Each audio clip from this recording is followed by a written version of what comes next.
नमस्कार दोस्तों, SSC GD 2026 के इस पीवाईके सीरीज में हम लोग जीके, जीएस और करंट अफेयर से संबंधित क्वेश्चन को डिस्कस करते हैं। ये सारे क्वेश्चन प्रीवियस ईयर के बहुत ही इंपॉर्टेंट क्वेश्चन है और इससे रिगार्डेड ऑप्शन से संबंधित सारे क्वेश्चन को डिस्कस किया गया है और उम्मीद किया जाता है कि इससे बहुत सारे फैक्ट्स आपको एग्जाम में रिपीट किए जाएंगे। ठीक है, एग्जाम का डेट भी बढ़ गया है। उम्मीद करेंगे कि आपका प्रैक्टिस सेशन अच्छा चलता होगा। ठीक है, खूब मेहनत कीजिए। उम्मीद करें कि इस साल आपके ज्वाइनिंग हो। ठीक है, बेस्ट ऑफ लक। आइए देखते हैं कौन कौन से प्रश्न आज हम लेके आए हैं। ठीक है, क्वेश्चन नंबर 181 कहता है, मोहिनी अट्टम शास्त्रीय नृत्य शैली किस भारतीय राज्य से संबंधित है? कर्नाटका, आंध्रा, महाराष्ट्र और केरल। सही आंसर होगा ऑप्शन नंबर डी, केरल। ठीक है, और यहाँ से इस मोहिनी अट्टम से भी कुछ क्वेश्चन दिया जा सकता है। तो पहले जान लें कि मोहिनी अट्टम का लिटरल मीनिंग क्या होता है। मोहिनी अट्टम का अर्थ क्या होता है? ये मोहिनी का मतलब, ये मोहिनी जो है भगवान विष्णु से लिया गया है। ठीक है, और अट्टम का मतलब होता है नृत्य। ठीक है, चलिए नेक्स्ट क्वेश्चन देखें। क्वेश्चन नंबर 182 बोलता है, फिल्म स्लम डॉग मिलियनेयर के लिए गीतों के भारतीय संगीतकार का नाम बताइए। Option A R Rahman, B Pritam Chakraborty, C Santosh Narayan, D Amit Trivedi. सही आंसर होगा option number A R Rahman. ठीक है, और चूंकि यह भारत में बहुत कम ऐसे मूवी बने हैं जिनको ऑस्कर का पुरस्कार मिला है, तो इससे बहुत सारे क्वेश्चन हमेशा के लिए ये जीके बन गया। बहुत सारे क्वेश्चन दिए है। चूँकि यह फिल्म भारत के लिए बहुत बड़ी फिल्म है, भारतीय फिल्मों को विदेशों में ऑस्कर के लिए बहुत कम ही मौके मिलते हैं जीतने का, और यह फिल्म जीती है। इससे बहुत सारे फैक्ट्स क्वेश्चन देंगे, है ना। सबसे पहले जान लीजिए कि यह मुंबई पर बनी हुई फिल्म है ना। वहाँ के झोपड़पट्टी में रहने वाला व्यक्ति या बच्चा कैसे अमीर बनता है उससे संबंधित है। तो क्वेश्चन क्या दे सकता है, यह फिल्म कब आई? तो यह फिल्म 2008 में आई। ठीक है, यह फिल्म किससे संबंधित है? तो कह सकते हैं विकास स्वरूप पाठक, विकास स्वरूप पाठक का एक पुस्तक है। उस पुस्तक का नाम है Q&A। ठीक है, यानी क्वेश्चन आंसर कह सकते हैं। इस पर आधारित फिल्म है। ठीक है, इसके डायरेक्टर कौन है, इससे क्वेश्चन दे सकता है। तो हम लोग कह सकते हैं डैनी बॉयले, डैनी बॉयले या बॉयल। ठीक है, इसके डायरेक्टर हैं। यह फिल्म 8 ऑस्कर जीत चुकी है। ठीक है, इसको 8 ऑस्कर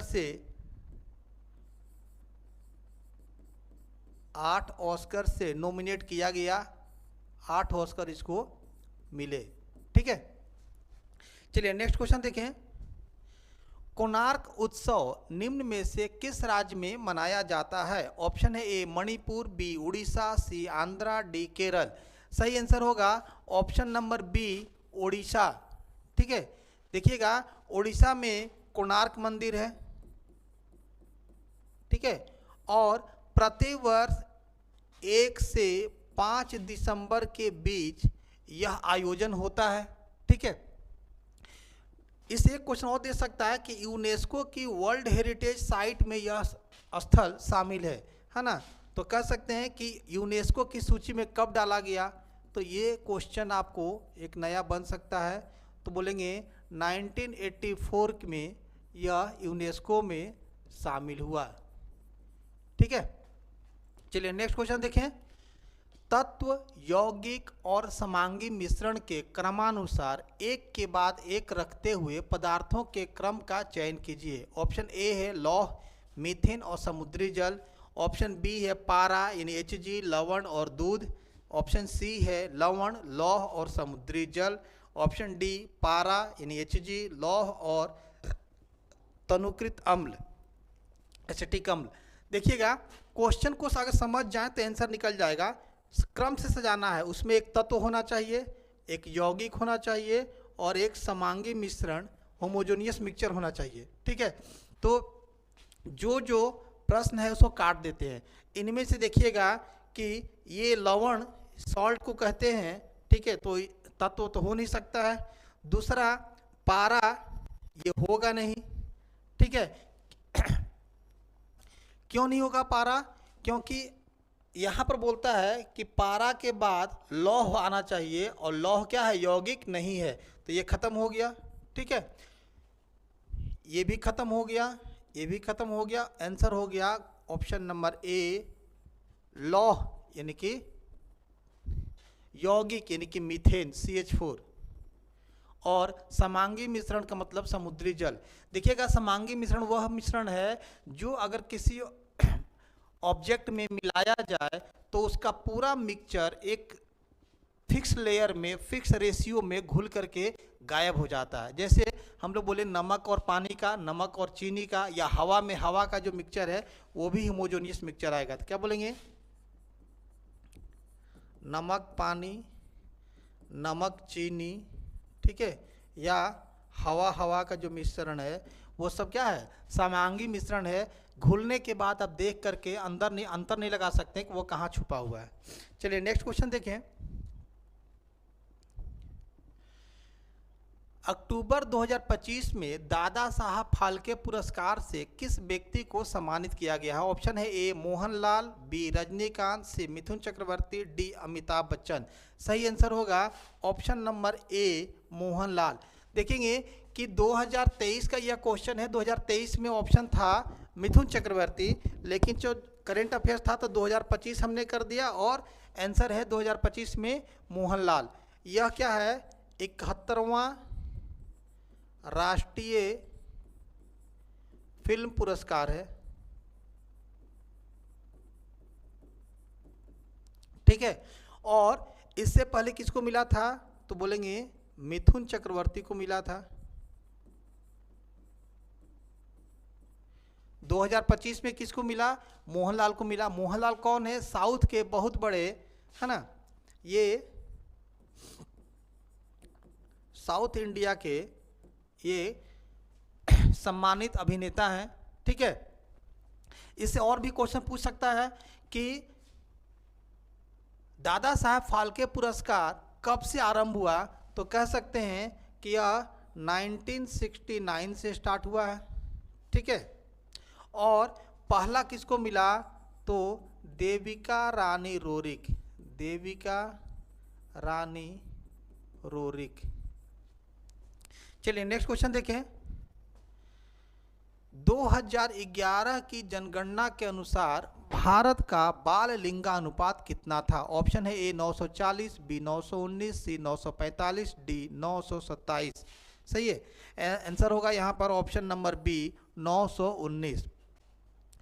जनगणना यानी सेंसस से हर साल क्वेश्चन देता है आपको, कोई ना कोई डेटा आपको देगा ही देगा, इसलिए जीडी के लिए यह टॉपिक एकदम हॉटकेक है, ठीक है। पहले जान लेते हैं कि बाल लिंगानुपात का मतलब क्या होता है। लिंगानुपात का मतलब हो गया कि प्रति 1000 पुरुषों पर महिलाओं की संख्या कितनी है। तो यहाँ बोलेंगे 0 से 6 वर्ष तक को बच्चों को बोलते हैं, है ना, ये काउंट करते हैं बाल लिंगानुपात में, ठीक है। और सबसे ज़्यादा कहाँ है? सर्वाधिक बाल लिंगानुपात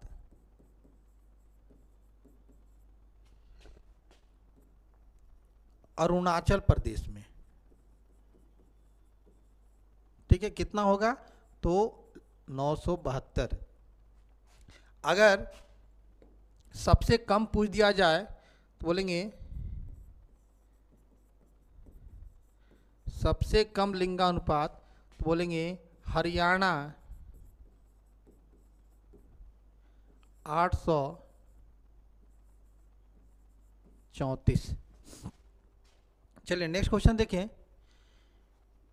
Indian financial system code IF system code यानी IFSC डैश करेक्टर वाला एक कोड है जो उस बैंक और शाखा की पहचान करता है जिसमें आपका खाता है। ऑप्शन है ए 11, बी 13, सी 15, डी 8। सही आंसर होगा ऑप्शन नंबर ए 11। देखेंगे कि IFC क्या है? IFSC है ना, ये बैंक में बहुत ही वैल्यूएबल एक 11 अंकों का न्यूमेरिक डिजिट है। कितना है बोलेंगे? 11 अंकों का।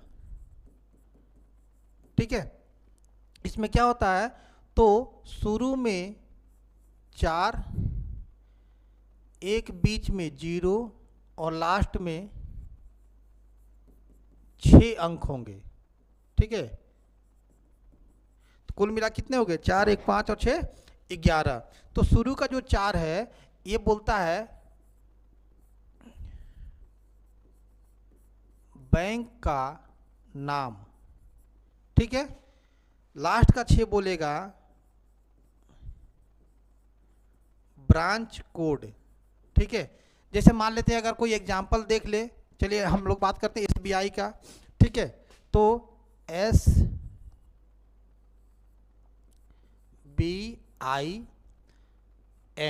ठीक है, 4 डिजिट हो गया। उसके बाद लिखेंगे एक बीच में 0 और लास्ट में 6 डिजिट, 3 0 अपने मन से डाल दें। ठीक है, 167 कर दें, तो ये हो गया 6 अंक, ये हो गया 4 अंक और बीच में हो गया, ये टोटल मिलके कितने हो गए? 11। चलिए नेक्स्ट क्वेश्चन देखें।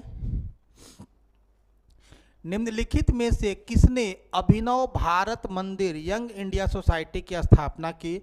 ऑप्शन ए BR अम्बेडकर और C Rajagopalachari, option B Aurobindo Ghosh और Dadabhai Naoroji, option C Motilal Nehru और CR Das, option D Vinayak Damodar Savarkar और गणेश दामोदर सावरकर। सही आंसर होगा option number D, Vinayak Savarkar, that is BD Savarkar, और गणेश दामोदर सावरकर यानी कि GD सावरकर। ये दोनों सावरकर बंधु थे। ठीक है, इससे क्वेश्चन दे सकता है कि अभिनव भारत की स्थापना कब होती है? बहुत इंपॉर्टेंट क्वेश्चन है ना, CGL में बहुत बार पूछा हुआ है, तो बोलेंगे 1904 में। ठीक है, दूसरा क्वेश्चन दे सकता है कि अभिनव भारत का पुराना नाम क्या था? तो अगर पुराना नाम पूछ दे, पुराना नाम, तो बोलेंगे मित्र मेला, और यह 1899 में संस्था बनी थी। चलिए नेक्स्ट क्वेश्चन देखें। 189 कहता है गॉडगिल फॉर्मूला या गॉडगिल सूत्र का संबंध डैश से है? ऑप्शन ए सब्सिडी के वितरण, बी राज्यों के बीच केंद्रीय सहायता के वितरण, सी विदेशी निवेशों के वितरण, और डी राज्यों को प्राकृतिक संसाधनों के वितरण। यहाँ पर सही आंसर होगा ऑप्शन नंबर बी, राज्यों के बीच केंद्रीय सहायता के वितरण। देखेंगे कि भारत एक अर्धसंघीय सरकार है या अर्धसंघीय एक राज्य है। इसमें केंद्र के द्वारा जितना भी टैक्स, पैसा या खजाना जमा किया जाता है, उनमें किस राज्य का कितना हिस्सा होगा और किस राज्य को कितना मदद दिया जाएगा, चाहे वो कुछ भी कमाए। ठीक है, उसके लिए आपको गॉडगिल फॉर्मूला बनाया गया। ठीक है, तो यहाँ पर नाम था डॉक्टर DR गॉडगिल। ठीक है, ये 1969 में फॉर्मूला निकाला गया। बाद में इसमें थोड़ा बहुत सुधार किया गया और इसी का नाम बदल कर हो गया गॉडगिल मुखर्जी फॉर्मूला।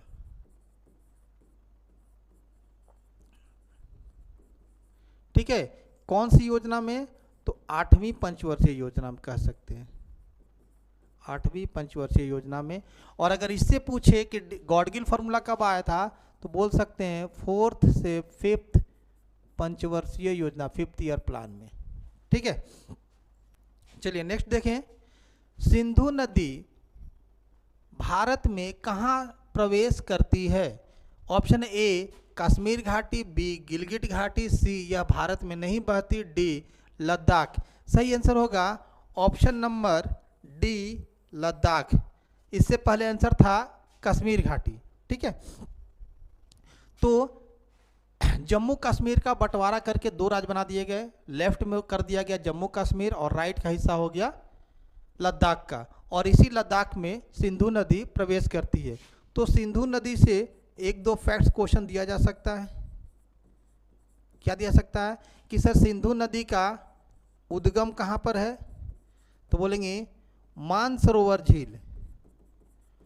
मानसरोवर झील कहाँ पर होगा, यह तिब्बत में होगा। ठीक है, इसकी लंबाई पूछ सकता है तो 3180 किलोमीटर इसकी लंबाई है और यह लद्दाख और जास्कर श्रेणी होते हुए पाकिस्तान चली जाती है। चलिए नेक्स्ट क्वेश्चन देखें। 191 कहता है भारतीय संविधान के अनुसार भारत के निर्वाचन आयुक्त का यानी कि इलेक्शन कमिश्नर का अधिकतम कार्यकाल कितना होता है। ऑप्शन है ए 8 साल, बी 6 साल, सी 5 साल, डी 3 साल। तो यहाँ पर सही आंसर होगा ऑप्शन नंबर बी 6 वर्ष। पर अगर ध्यान से देखा जाए तो ये 6 वर्ष या 65 साल जो व्यक्ति का पहले पूरा हो, इस व्यक्ति को अपने पद से रिटायर करना होगा। ठीक है, 6 साल पहले हो जाए या 65 साल पहले हो जाए।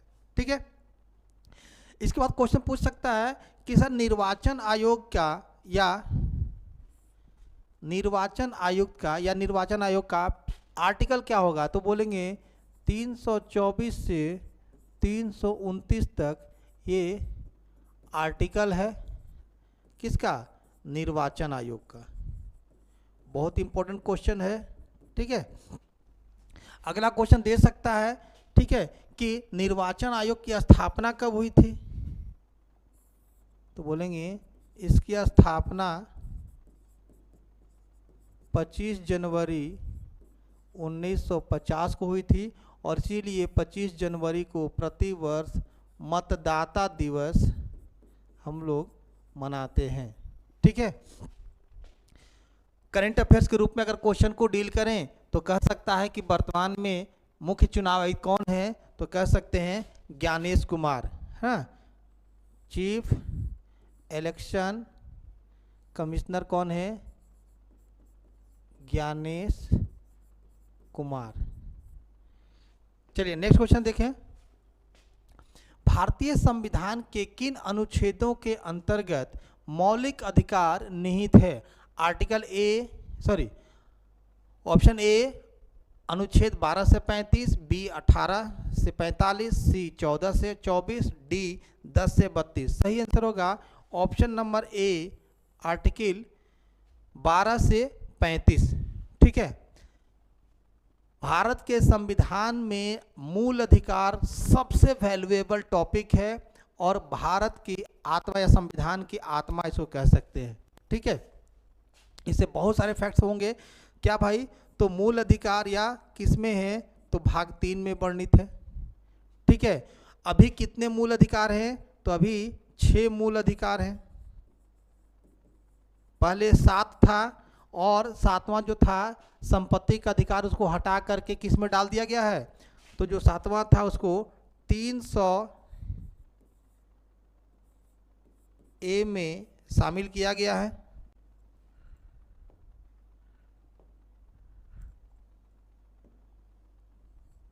ए में शामिल किया गया है। ठीक है, 6 मूल अधिकार कौन कौन से, इससे भी क्वेश्चन दे सकता है। तो लिख सकते हैं हम लोग समानता का अधिकार, स्वतंत्रता का अधिकार, शोषण के विरुद्ध अधिकार,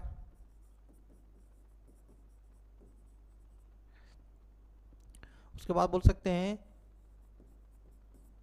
धर्म की स्वतंत्रता, उसके बाद बोलेंगे शिक्षा और संस्कृति,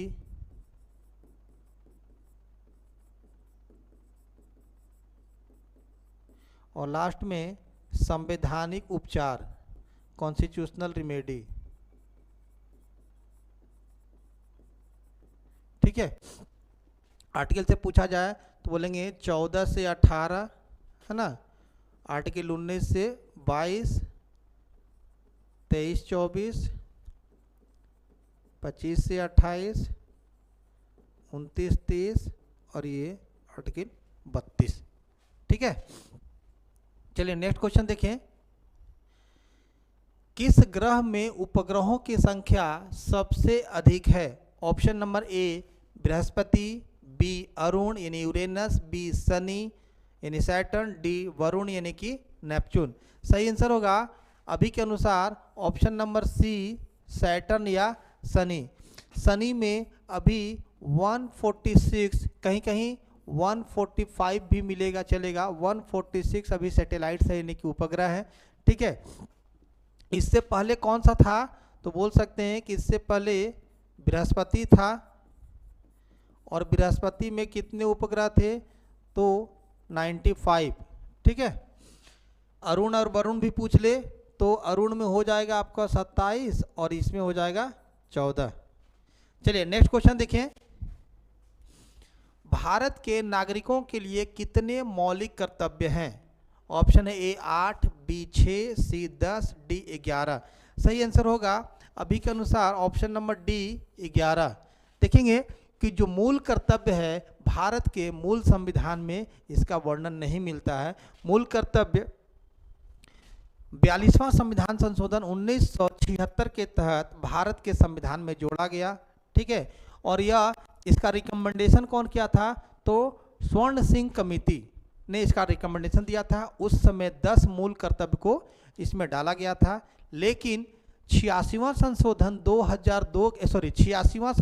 2002 के तहत 11वां मूल कर्तव्य जोड़ा गया, जिसमें कि 6 से 14 वर्ष तक के बच्चों को अनिवार्य और निःशुल्क शिक्षा उपलब्ध कराना गार्जियन यानी कि माता पिता या अभिभावक का कर्तव्य होगा और उस बच्चे का मूल अधिकार होगा। ठीक है, तो कह सकते हैं कि अभी कितने हैं? 11, पहले कितने थे? 10। ठीक है, दूसरा क्वेश्चन दे सकता है कि सर 1976 में 42वां संशोधन के तहत आया था। ठीक है, स्वर्ण सिंह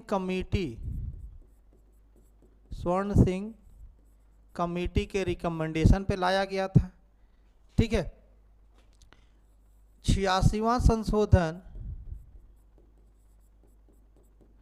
2002 में 11वां कर्तव्य जोड़ा गया। ठीक है, चलिए नेक्स्ट क्वेश्चन देखें। 2011 की जनगणना के अनुसार निम्नलिखित में से किस जिले में लिंगानुपात सबसे कम है? ठीक है, ऑप्शन है ए दमन, बी कारगिल, सी सूरत, डी चंडीगढ़। यही क्वेश्चन सबसे अधिक पूछता है कि किस राज्य में है, तो हम लोग बोलते हैं हरियाणा। ठीक है, लेकिन डिस्ट्रिक्ट पूछ दिया गया। सही आंसर होगा ऑप्शन नंबर ए दमन। ठीक है, तो दमन में कितना है? 533।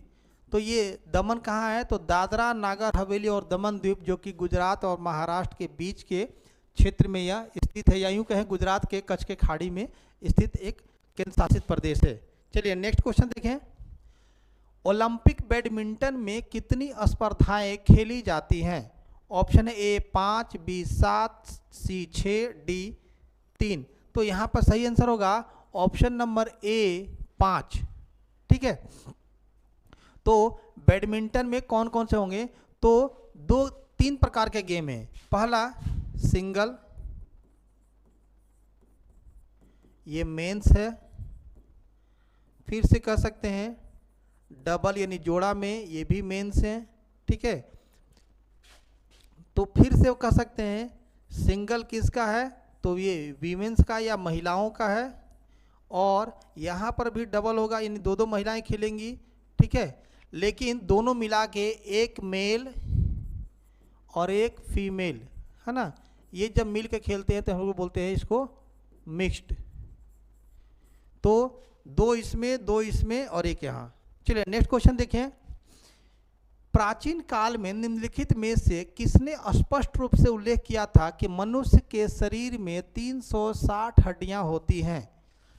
Option A Chanakya, B Charak, C Shudraka, D Patanjali. तो सही आंसर होगा ऑप्शन नंबर बी चरक। और इसका वर्णन कहाँ पर है? चरक संहिता में है।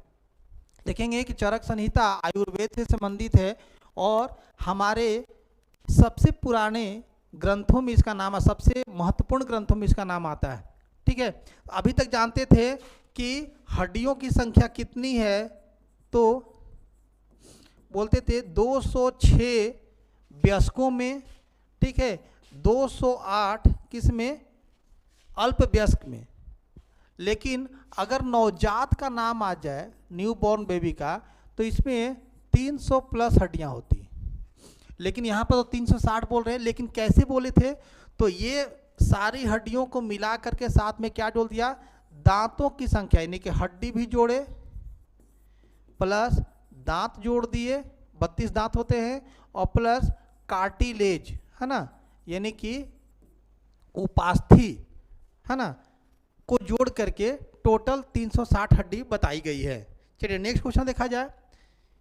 पृथ्वी पर 2 सबसे अधिक वर्षा वाले स्थान कौन से हैं जहां एक वर्ष में 1080 सेंटीमीटर से अधिक वर्षा होती है? ऑप्शन है ए पासीघाट और अगुम्बे, बी गंगटोक और अम्बोली, सी महाबलेश्वर और नेरियामांगलम, डी चेरापूंजी और मासिनराम। सही आंसर होगा ऑप्शन नंबर डी, चेरापूंजी और मासिनराम। तो इससे क्या क्या क्वेश्चन और दे सकता है कि चेरापूंजी और मासिनराम कहाँ पर स्थित है, तो कहेंगे ये मेघालय में है, ठीक है, मेघालय में यह गारो, खासी और जैंतिया पहाड़ियों के बीच है ना, क्या बोलेंगे, गारो, खासी और जैंतिया पहाड़ियों के बीच है।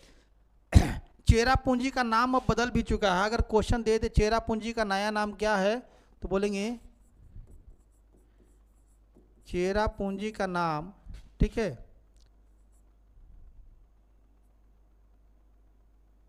सोहरा,